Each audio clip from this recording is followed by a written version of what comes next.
Special fluids, 2 टाइप्सचे special fluid आहेत. एक आहे ब्लड आणि दुसरा आहे लिम्फ. ब्लड जे आहे ते मोस्ट कॉमन आहे, हायर ऑर्गॅनिझम्समध्ये असतं आणि ते स्पेशल कनेक्टिव्ह टिश्यूने बनलेलं आहे. Okay, then second is lymph. Lymph जे आहे ते ट्रान्सपोर्टमध्ये हेल्प करतं, त्यालाच आपण इंटरस्टिशियल फ्लुइड किंवा टिश्यू फ्लुइड असं पण बोलू शकतो. Okay, so first we will look up into the blood. Blood जे आहे ते 2 गोष्टींनी बनलं, एक तर आहे प्लाझ्मा आणि दुसरा आहे फॉर्म एलिमेंट. प्लाझ्मा जो आहे तो 55% आहे आणि फॉर्म एलिमेंट जे आहे ते 45% आहेत.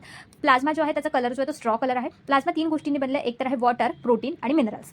प्रोटीन जे आहे ते 3 प्रकारचे प्रोटीन आहेत, फायब्रिनोजन, ग्लोबुलिन आणि अल्ब्युमिन. फायब्रिनोजन जे आहे ते क्लॉटिंग करतं, ग्लोबुलिन जे आहे ते डिफेन्स मेकॅनिझम करतं आणि अल्ब्युमिन जे आहे त्याचं फंक्शन आहे ऑस्मोटिक बॅलन्स. प्लाझ्मामधून जेव्हा आपण क्लॉटिंग फॅक्टर मायनस करतो किंवा काढून टाकतो तेव्हा त्याला आपण काय बोलतो, सिरम बोलतो. ओके, आता फॉर्म एलिमेंटमध्ये कोण कोण येतात, त्यामध्ये येतं आरबीसी, डब्ल्यूबीसी, प्लेटलेट्स. फॉर्म एलिमेंटमध्ये कोण कोण येईल, इरिथ्रोसाइट, ल्युकोसाइट्स आणि थ्रोम्बोसाइट्स म्हणजेच आरबीसी, डब्ल्यूबीसी आणि प्लेटलेट्स. फर्स्ट आपण बघूया erythrocyte, that is RBC. RBC जे आहे ते सगळ्यात जास्त प्रमाणात असतात, 5 मिलियन टू 5.5 मिलियन पर्यंत असतील. त्या कुठे तयार होतात, तर रेड बोन मॅरोमध्ये तयार होतात. त्याच्यामध्ये न्यूक्लियस ॲब्सेंट असतो आणि त्याचा शेप जो आहे तो बाय कॉन्केव्ह शेप आहे. त्याच्यामध्ये एचबी म्हणजेच हिमोग्लोबिन प्रेझेंट आहे. हिमोग्लोबिन जे आहे ते कशाने बनलेलं, ते आयनने बनलेला रेड कॉम्प्लेक्स प्रोटीन आहे. ओके, हिमोग्लोबिन रेंज किती आहे, 12 to 16 ग्राम्स. ओके, आता ह्याचं वर्क काय आहे, तर ते रेस्पिरेटरी गॅसेसचं ट्रान्सपोर्ट करतं. आरबीसीची लाईफ स्पॅन किती आहे, तर ती आहे 120 डेज. आरबीसीचं ग्रेव्हयार्ड कुठे आहे, तर स्प्लीनमध्ये. म्हणजे त्याचं जेव्हा आरबीसीची डेथ कुठे होते, तर ती होते स्प्लीनमध्ये. Okay, then the WBC, that is the leukocytes. Leukocyte जे आहे त्याच्यामध्ये हिमोग्लोबिन ॲब्सेंट आहे, म्हणजे तो कसा आहे, कलरलेस आहे. आता आरबीसी कसा होता, न्यूक्लियस ॲब्सेंट होता, हा ह्याच्यामध्ये न्यूक्लियस प्रेझेंट असेल. ओके, याची रेंज जी आहे ती किती आहे, 6000 to 8000 mm3.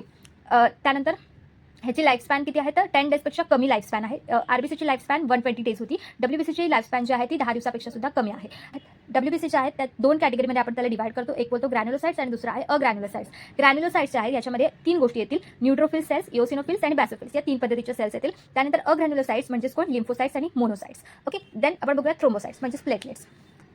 प्लेटलेट्स जे आहेत त्याला आपण बोलतो थ्रोम्बोसाइट्स. हे कुठे प्रोड्यूस होतात, तर मेगाकॅरियोसाइट्समधून प्लेटलेट्स तयार होतात. यांची रेंज जी आहे तिथे दिलेली आहे. आता ह्याचं वर्क काय आहे मेन, तर त्याचं मेन वर्क आहे कोॲग्युलेशन किंवा मग क्लॉटिंग फॅक्टर. ब्लडचं जेव्हा क्लॉटिंग होतं तेव्हा ते कोण करतात, तर ते करतात थ्रोम्बोसाइट्स म्हणजेच प्लेटलेट्स. ओके, आता हे सगळं आपण ब्लडबद्दल बघितलं की ब्लडमध्ये प्लाझ्मा होतं, फॉर्म एलिमेंट होते. आता आपण बघूयात लिम्फबद्दल. लिम्फ जे आहे ते काय करतात, ट्रान्सपोर्ट करतं काही काही सबस्टन्स. तर लिम्फ जे आहेत ते लिम्फचे जे वेसल्स आहेत त्याला आपण बोलतो की लिम्फॅटिक सिस्टीम. त्या लिम्फ वेसल्स जे नेटवर्क तयार करतात त्याला आपण बोलतो lymphatic system. Collect the fluid and drain back to the major veins. आता हे काय करतात, हे फ्लुइड जे आहे, एक्स्ट्रा इंडस्ट्रियल फ्लुइड जे आहे ते गोळा करतात आणि वेन्समध्ये जाऊन ड्रेन करतात. लिम्फ जे आहे ते कलरलेस फ्लुइड आहे, याच्यामध्ये लिम्फोसाइट्स असतील आणि त्याचा वर्क काय आहे, इम्युन रिस्पॉन्समध्ये. Important carrier for the nutrient and hormone. जर तुम्हाला हा टॉपिक समजला असेल तर चॅनलला नक्की सबस्क्राईब करा अँड फॉलो फॉर मोर.